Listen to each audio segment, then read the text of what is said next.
पूरे यश भारत ग्रुप का, आशीष शुक्ला जी का, आशीष सोनी जी का और यहाँ की पूरी टीम का धन्यवाद करता हूँ कि कटनी की क्रीम जयंती जी को यहाँ पर बुला करके रखा है, जो कटनी के बारे में विकास की सोच रखते हैं। ऐसे तमाम लोगों को जो मंच के सामने बैठे हुए हैं वो भी कोई कम महत्वपूर्ण नहीं है, वो भी उतने ही महत्वपूर्ण हैं जितने महत्वपूर्ण लोग यहाँ मंच पर बैठे हैं। तो मंच पर बैठे लोगों को और मंच के सामने बैठे लोगों को दोनों हाथ जोड़ करके प्रणाम करता हूँ। चूंकि समय की बाध्यता है इसलिए संबोधन किसी का नहीं कर रहा हूँ, मैं सीधे विषय पर आता हूँ। मित्रों, आज जो विजन लेकर के यहाँ पर हम सब आए हैं, क्योंकि आप सबने भी बड़े महत्वपूर्ण सुझाव दिए हैं, क्योंकि सकारात्मक रूप से हम कटनी शहर को कैसे विकसित कर सकते हैं। मैं यहाँ महापौर रहा 5 वर्षों तक, और यहाँ जितने भी जनप्रतिनिधि बैठे हैं और उसके पहले भी जो जनप्रतिनिधि रहे हैं, ये विकास एक सतत चलने वाली प्रक्रिया है। किसी ने ओवरब्रिज बनाया होगा, किसी ने सड़क बनाई होगी, मैंने ऑडिटोरियम बनवाया, स्वच्छता के लिए कचरे के खाद बनाने का प्लांट लगाया। सरकार की सोच चलती है, लोगों के सुझाव आते हैं और उस आधार पर विकास के कार्य होते हैं।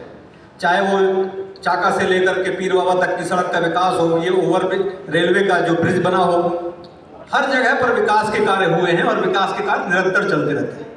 जो भी राजनीतिक दल आता है वो अपनी सोच से, समझ से और अपने साधन से अपने शहर का विकास करना चाहता है, लेकिन हम सब का भी एक कर्तव्य होता है कि हम इस शहर के विकास के लिए क्या कंट्रीब्यूट कर रहे हैं। रात को जब हम 10 बजे निकलते हैं अपनी बाइक में लेकर के या अपनी कार से लेते हैं, तो पूरे शहर में इतनी चौड़ी चौड़ी सड़कें दिखती हैं कि जिसकी हम कल्पना नहीं कर सकते। देखो ये सड़क कितनी चौड़ी है, और उसी सड़क से जब हम सवेरे निकलते हैं तो हमें लगता है कि 10 फीट की भी सड़क नहीं, पैदल चलना भी वहाँ से दूभर हो रहा है। सिटी बस की योजना आई, हमारा इरादा था सिटी बस का, सिटी बस आई, हमारे केंद्र सरकार की योजना थी और सिटी बस प्रारंभ भी हुई। लेकिन हमारी समस्या क्या है कि हम शहर के अंदर सिटी बस नहीं चला सकते, कुछ चयनित स्थानों पर सिटी बस चला सकते हैं। और उसी दृष्टि से हमें शहर के विकास के लिए क्या क्या करना है। जैसे ट्रांसपोर्ट नगरी की बात हमारे मिथिलेश भाई ने कही, ट्रांसपोर्ट नगर के लिए लगातार प्रयास हो रहे हैं। संदीप जी ने भी प्रयास किया, मैं भी महापौर रहा तो प्रयास किया। तो 114 ट्रांसपोर्टर जितने थे, सबके सब प्लॉट सबको मिल गए और उसके बाद सबके नक्शे पास हो गए और सबके 70% पैसे जमा हो गए। 12 करोड़ रुपए से ज्यादा का विकास कार्य भी हो गया। अब जरूरत इस बात की कि ट्रांसपोर्टर वहां जाए, क्योंकि योजना इतनी पुरानी थी तो कई ट्रांसपोर्टर ट्रांसपोर्ट का व्यवसाय छोड़ चुके। अब यहाँ पर जो नई बात है कि शहर के अंदर अगर हम विकास चाहते हैं तो जो परचूनी ट्रांसपोर्टर घंटाघर के आसपास हैं, अगर उनको लेकर के हम ट्रांसपोर्ट नगर जाएं, क्योंकि वहाँ 266 से ज़्यादा प्लाट है, तो अगर इन सारे ट्रांसपोर्टर को लेके जाएं तो इसके लिए हमने प्रयास किया। संदीप भाई ने भी संभागीय बैठक में उस बात को उठाया कि जो 115 ट्रांसपोर्टर परचूनी जिनको अभी अपने वेरीफाई किया, चिन्हित किया है, अगर उनको शहर से बाहर ट्रांसपोर्ट नगर में प्लाट दे दिया जाए तो शहर में आवागमन की समस्या हल हो जाएगी, बड़ी गाड़ियों का यहाँ आना नहीं होगा और उस दृष्टि से शहर का विकास होगा। इसके बाद व्यापार विहार की बात आती है कि शहर व्यापार का एक बहुत बड़ा केंद्र है, और अगर होलसेल का जो थोक व्यवसाय है अगर शहर के बाहर चला जाए तो शहर में जो सैंपल का माल है वही आएगा और जो रिटेल में माल बिकना है वो माल आएगा। अगर उसके लिए सब मिलकर के प्रयास करेंगे तो कई जमीनें हैं इसकी, और अगर व्यवस्थित रूप से प्रयास किया जाएगा तो संदीप जी हैं, महापौर जी हैं, हम सब मिल करके व्यापार विहार को भी, थोक व्यापार को भी कटनी से, चाहे शक्कर का हो, चाहे गल्ले का हो, चाहे किराने का हो, चाहे मेडिकल का व्यवसाय हो, सारे के सारे होलसेल डिस्ट्रीब्यूटर को अगर शहर के बाहर ले जाएंगे तो हमारा शहर, यहाँ का यातायात व्यवस्थित होगा।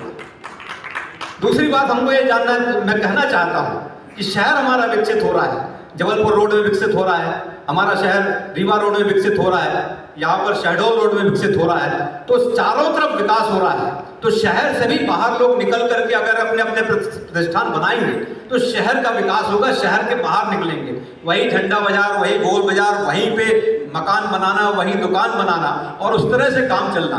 क्योंकि हमने देखा जितने आवासीय क्षेत्र हैं, आदमी आवासीय नक्शा पास करवाता है लेकिन बाद में शटर लग जाते हैं, दुकानें जाती हैं, ना तो वहाँ पे गाड़ी खड़ी करने की जगह होती है, ना ट्रक की लोडिंग अनलोडिंग की जगह होती है, और वहाँ से व्यापार प्रारंभ हो जाता है। इसमें हम सब भी जिम्मेदार हैं। माने जो यहाँ पर बैठे हैं, यहाँ मंच पे बैठे, मंच के सामने बैठे, शहर के लोग एक जागरूकता करने की बात है।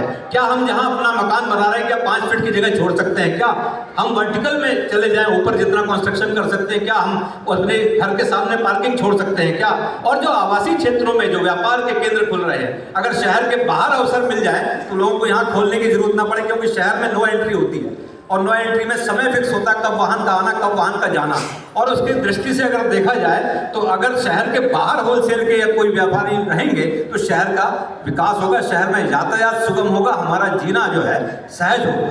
साथ ही साथ शिक्षा की बात जो कही है, हमारे पास बहुत से अवसर हैं, मेडिकल कॉलेज, इंजीनियरिंग कॉलेज, तमाम चीज़ें, क्योंकि बच्चे यहाँ से बाहर पढ़ने जाते हैं, यहीं पर उनके लिए अवसर पैदा हो, एग्रीकल्चर कॉलेज हो।